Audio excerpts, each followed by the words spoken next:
한병수 목사입니다. 오늘은 시편 33편 함께 나누도록 하겠습니다. 자, 먼저 1절을 한번 보십시오. 너희 의인들아 여호와를 즐거워하라. 찬송은 정직한 자들이 마땅히 할 바로다. 자, 이 구절은 앞부분 32편 끝자락에 등장하는 내용과 이어져 있는 것입니다. 자, 여기에 두 사람이 나오죠. 두 종류의 사람. 의인들과 정직한 자들. 의인들은요, 하나님을 즐거워하라 라고 말합니다. 여러분, 하나님을 즐거워하는 거, 우리 하나님을 기뻐하는 거 기적입니다. 죄인들은 하나님을 결코 즐거워할 수 없습니다. 심판자 하나님을 만나는 순간 죄인 된 사람은 죽습니다. 당연히 가까이 하고 싶지 않고 만나지 말아야 될 대상이 하나님인 것이죠. 그런 분을 어떻게 즐깁니까? 그러나 의인들은 예수 그리스도의 죽으심 때문에 죄사함을 받고 하나님의 자녀로 부름받은 예수의 의로 말미암아 의롭게 된 우리들은 하나님을 즐거워할 수 있다는 것입니다. 이 놀라운 축복인데 이 축복을 우리는 얼마나 누리고 있으며 이것에 근거해서 하나님을 얼마나 감사하고 찬양하고 있는지, 정말 의인들이 하나님을 제대로 즐거워하면요, 입술이 찬송으로 터질 수밖에 없다는 거예요. 그래서 찬송은 정직한 자들이 마땅히 할 바다 라고 말하죠. 여기 보면 찬송과 정직이 연관되어 있습니다. 저도 때때로 입술에서 찬송이 마르고 마음에서 찬송이 종족도 찾아볼 수 없는 그런 상황을 많이 경험하게 되는데요. 그때마다 이 말씀에 근거해서 저 자신을 성찰해 봅니다. 나는 과연 정직한가? 정말 하나님을 즐거워하는 의인이 되었다는 이 사실에 정직한 사람은 하나님을 찬양할 수밖에 없다는 것이죠. 여러분, 이 찬송이 이제 2절에서 확장됩니다. 수금으로 여호와께 감사하고 열줄 비파로 찬송할지어다. 수금과 비파, 악기의 대명사 아닙니까? 가장 아름다운 소리의 출처가 두 악기로 대표되는 것이죠. 좀 더 나아간다면요, 비파와 수금은 단순히 인간이 만들어 놓은 음악의 도구를 의미하는 것보다 확장한다면 이 세상에 존재하는 모든 만물의 소리를 대변하는 그런 악기라고 볼 수 있어요. 그렇기 때문에 여러분, 찬송이라는 것은요, 나 혼자 정직한 자가 토해내는 독창이 아니라 모든 만물이 함께 부르는 합창이다. 우리가 아무리 솔로로 노래를 부른다고 할지라도요, 모든 만물이 거기에 참여한다는 것입니다. 정말 코러스를 집어넣어서 가장 아름답고 조화로운 그런 음악을 모든 만물이 인간과 더불어 하나님께 찬송으로 드린다 라고 보시면 되겠습니다. 3절을 보십시오. 새 노래로 그를 노래하며 즐거운 소리로 아름답게 연주할지어다. 새 노래라는 것은 우리 마음속에 끊임없이 하나님을 아는 지식이 자라가고, 그렇게 됨으로써 하나님께 감사할 그런 근거들도 훨씬 더 풍성해지고, 그 근거에 의해서 또 다른 찬송이 우리 입술에서 작곡되어서 하나님께 올려지는 그런 현상을 말하겠죠. 자, 그리고 즐거운 소리로 연주하라 라고 이야기를 합니다. 우리가 새로운 노래를 부를 때마다요, 모든 피조물들이 어떻게 할까요? 더 아름다운 소리, 더 즐거운 소리를 모든 만물이 바라게 된다 라고 보시면 좋지 않을까 싶습니다. 그러니까 인간은요, 이 땅에 존재하는 모든 피조물 중에 찬송의 지휘자, 보컬 리더라고 보시면 되겠습니다. 그래서 우리 인간이 날마다 새로운 찬송을 작사 작곡하고 새로운 하나님을 알고 느끼고 감사하고 찬양하는 그런 삶이 반복돼야 되겠다라는 것입니다. 4절에 보면요, 하나님의 말씀은 정직하여 그가 행하시는 일은 다 진실하도다. 말씀은 정직하고 그의 일은 진실하다라는 거예요. 하나님의 말씀이 정직하다, 앞부분하고 좀 이어지죠. 정직한 자는 하나님을 마땅히 찬양하는데요, 그 정직의 토대는 무엇인가? 정직의 원천은 어디인가? 하나님의 말씀만이 정직의 보루라는 것입니다. 다른 모든 것들은 거짓과 속임수라는 것이죠. 하나님 말씀에 의존한 것들만 이 세상에 정직할 수 있다라고 보시면 되겠습니다. 그리고 하나님께서 행하시는 모든 일들은요, 다 진실합니다. 속임수와 가식이 없습니다. 저는 이 땅에 일어나는 모든 사건, 사고를 통해서 하나님의 진실하심을 우리가 읽어야 된다.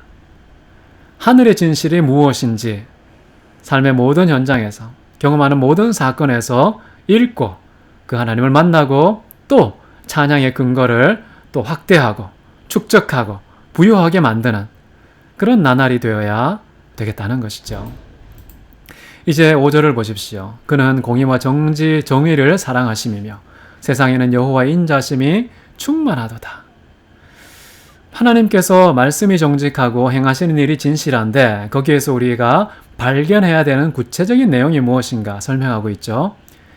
정의와 공의를 하나님 사랑하십니다. 그렇기 때문에 사랑하시는 내용이 정직하게 이 세상에 나타날 수밖에 없죠.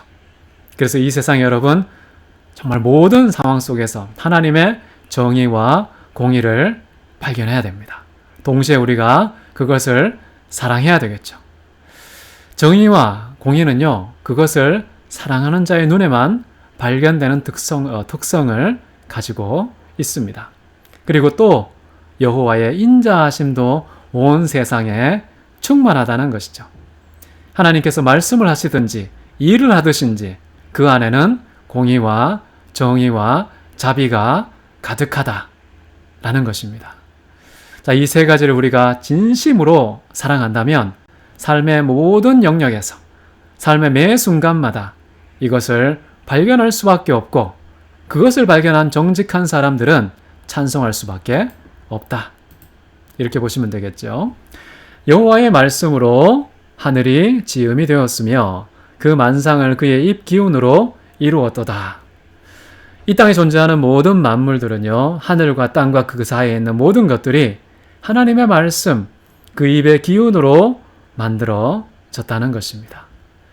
정직하다고 그랬죠, 말씀이. 그렇기 때문에 이 세상에 존재하는 모든 만물도 하나님께서 정직하게 지으셨습니다. 만약에 그 가운데 거짓과 속임수가 있다면 하나님 문제가 아닌 것이죠. 우리 인간에게 문제가 있다라고 보시면 됩니다. 하나님께서 바다를 모아서 무더기같이 쌓으셨다.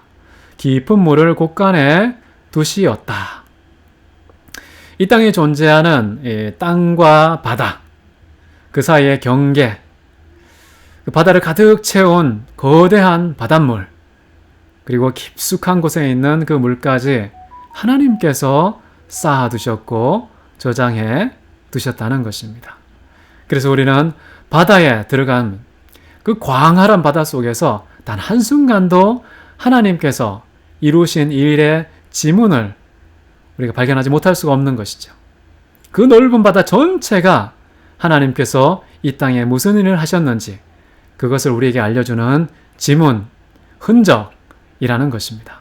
바다가 하나님의 역사를 보여주는 흔적이다. 이렇게 보시면 되겠죠. 온 땅은 여호와를 두려워하며 세상의 모든 거민들은 그를 경외할지어다. 이 모든 세상의 존재를 가능하게 만드셨고 그리고 이 세상을 이 세상답게 만들어 놓으시고 조성하신 분은 하나님이시기 때문에요. 이 거대하고 웅장하신 세상의 주인이시고 창조자 되시는 그 하나님을 경외하는 것은 모든 만물과 그리고 모든 사람이 마땅히 취해야 될 태도라는 것입니다. 그가 말씀하심에 이루어졌으며 명령하심에 경고히 섰도다. 하나님의 말씀으로 만물과 역사가 움직이고 있다. 그리고 충실하게 하나님 명령에 역사는 순종하고 있다. 라는 것입니다. 자, 그래서 자연에 일정한 규칙과 패턴이 있다면 그것은 바로 지금 자연이 하나님의 명령에 순종하고 있구나 라고 이해하시면 되겠습니다. 10절을 보십시오. 여호와께서 나라들의 계획을 폐하시며 민족들의 사상을 무효하게 하시도다. 여러분, 사람들과 그 사람들이 사는 공동체의 모든 계획과 사상을 무효하게 하신다 라고 말합니다. 여러분, 이 말씀을 보면은 바벨론 시대에 인간이 정말 하나님 앞에 교만하게 행하면서요, 탑을 쌓고 우리의 이름을 높이자, 그래서 우리의 흩어짐을 면하자 라는 그런 각오를 다졌을 때 하나님께서 내려오셔서 어떻게 하셨습니까? 흩으셨죠. 흩으실 때 또 언어를 흩으셨습니다. 혼잡하게 만드셨죠. 자, 그런 일들을 통해서 온 세상을 흩으셨는데요. 사람들이 모이면요, 뭘 할까요? 하나님을 대적하는, 하나님과 비기려고 하는, 자기들의 이름을 높여서 교만의 길을 걸을 수밖에 없는데요. 자, 그렇게 하나님을 대적해서 스스로 자멸하는 일이 생기지 않도록 하나님께서는 그런 사상과 계획을 폐하신다 라는 거예요. 폐하신 다음에 그 빈자리에 뭘 세울까요? 여호와의 계획은 영원히 서고 그의 생각은 대대에 이르리로다. 온 세상의 역사의 등뼈를 형성하는 것은 하나님의 계획이구나. 하나님의 사상, 하나님의 생각이 영원토록 변치 않고 세워질 것이다. 저는 그래서요, 때때로 역사가 정말 곤두박질 칠 때가 있죠. 역사가 마치 낭떠러지, 끝모를 추락을 하는 그런 상황을 경험할 때가 있는데요. 그럼에도 불구하고 여러분, 걱정하지 마십시오. 어쩌면 인간이 너무 호들갑을 떨 때가 많습니다. 흔들리지 말고 견고하게 하나님의 계획, 그 하나님의 사상과 생각은 대대에 이를 것이라는 것, 영원히 서 있을 거라는 이 시인의 노래처럼 우리도 동일한 확신을 가지고 하나님의 계획과 생각이 어떻게 역사와 시간 속에 펼쳐질 것인지 기대하는 마음 가지면 좋겠다고 생각합니다. 오히려 찬송하며 하나님을 노래하며 새로운 노래로 펼쳐지는 역사의 내용들을 기대하고 바라보는 저와 여러분 되면 좋겠습니다. 12절에 여호와를 자기 하나님으로 삼은 나라, 하나님을 기업으로 선택된 백성은 복이 있도다. 아무리 시간의 역사가 출렁출렁 거리고 역사의 파도가 너무 높아서 우리가 압도될 것 같은 그런 위기에 때라 할지라도요, 하나님을 나의 하나님으로 삼고 우리가 그의 백성이 되고 그의 기업이 된다면 두려워할 것이 없습니다. 시인도 확신하기를 그런 백성은요, 복이 있다는 것이죠. 그 복을 누가 흔들 수 있습니까? 누가 취소시킬 수 있겠습니까? 하나님께서 작정하신 그 복, 이 세상 그 누구도 효력을 멈추게 할 수 없다는 점 기억하면 좋겠고요. 여호와께서 하늘을 굽어보사 모든 인생을 살펴보시며 인생을 살펴보고 계시는 하나님, 곧 그가 거하시는 곳에서 세상의 모든 거민들을 굽어 살펴보신다. 하나님은요, 살펴보고 계십니다. 과연 인간들 중에 하나님의 계획과 하나님의 사상을 끝까지 신뢰하는 자가 누구일까? 찾고 계신 것이죠. 자, 찾아보실 때 하나님의 눈동자가 굉장히 중요한데요. 하나님은 어떤 분이시냐? 두 가지를 살펴봅니다. 첫 번째는요, 인간의 모든 마음을 친히 제작하신 분이시다. 마음의 설계자, 마음의 제작자, 그분이 바로 하나님이시죠. 그리고 그들이 하는 일을 굽어 살피시는 이시다. 여러분, 사람이 일을 할 때 그 일의 출처가 어디입니까? 마음에서 그 일이 설계되고 추진되지 않습니까? 자, 그런데 하나님께서는 그 인간의 마음을 지으셨다고 해요. 인간의 마음이 그 본질이 무엇이고 어떤 기능을 하고 그 움직이는 작용법, 메커니즘이 어떻게 되는지 설계자가, 기획자가 가장 잘 아시지 않겠습니까? 그렇기 때문에 하나님께서는 마음의 제작자로서 인간의 모든 일들을 살펴보시는 겁니다. 그냥 주어진 마음을 가지고 활용하면서 이 땅에 일을 하며 살아가는 그런 자가 자기의 일을 살피는 것과 차원이 다른 것이죠. 하나님께서는 마음의 제작자로서 그 마음의 작동 원리를 만드시고 그것을 훤히 보시면서 인간의 일을 살피기 때문에 결코 눈에 보이는 가시적인 외모에 근거해서 살피는 분이 아니라는 겁니다. 마음의 중심, 그 마음의 작용 원리까지도 꿰뚫어 보시는 그 하나님께서 심장과 폐부를 살피시고 마음의 가장 깊은 그런 영역도 손바닥처럼 훤히 보시면서 인간을 살피신다. 여러분 두려워해야 되지 않겠습니까? 많은 군대로 구원 얻을 왕이 없으며 용사가 힘이 있어도 스스로 구원하지 못하도다. 이 세상에 가장 강력한 사람, 왕과 용사들도 많은 군대로 힘으로 결코 구원을 얻지 못한다고 말합니다. 구원하는 데에는 군마가 헛되며 군대가 많다 하여도 능히 구하지 못하는도다. 이 세상의 능력과 힘은 효력이 전혀 없다는 것입니다. 마음을 만드시고 중심을 꿰뚫어 보면서 그의 행실을 있는 대로 행한 대로 갚으시고 심은 대로 거두시는 그런 하나님 앞에 과연 구원할 수 있는 능력과 그리고 자격자가 있겠는가? 없다는 거예요. 여호와는 그를 경외하는 자, 곧 그의 인자하심을 바라는 자를 살펴보신다. 기다리고 계시는 것이죠. 자기의 힘으로 구원을 얻을 자가 아니라 하나님을 경외하고 주님 나에게 긍휼을 베풀어 주십시오. 하나님의 자비 없이는 그 누구도 하나님 앞에 설 자가 없습니다. 감히 하나님을 즐거워할 수도 없습니다. 하나님의 구원 더더욱 기대할 수 없습니다. 하나님을 오직 경외하는 마음으로 주님의 인자하심, 주님의 긍휼, 자비, 그 한없는 십자가의 사랑만 바라는 자, 그런 자를 하나님 보고 안다는 것이죠. 그들의 영혼을 사망에서 건지시며 그들의 굶주릴 때에 그들을 살리시는 도다. 하나님께서는 우리 인생을 사망에서도 굶주림 속에서도 얼마든지 건져주실 수 있는 분이기 때문에 그런 분의 자비를 구하면 구원받을 수 있다는 것이겠죠. 우리 영혼이 여호와를 바라며 그는 우리의 도움과 방패시로다.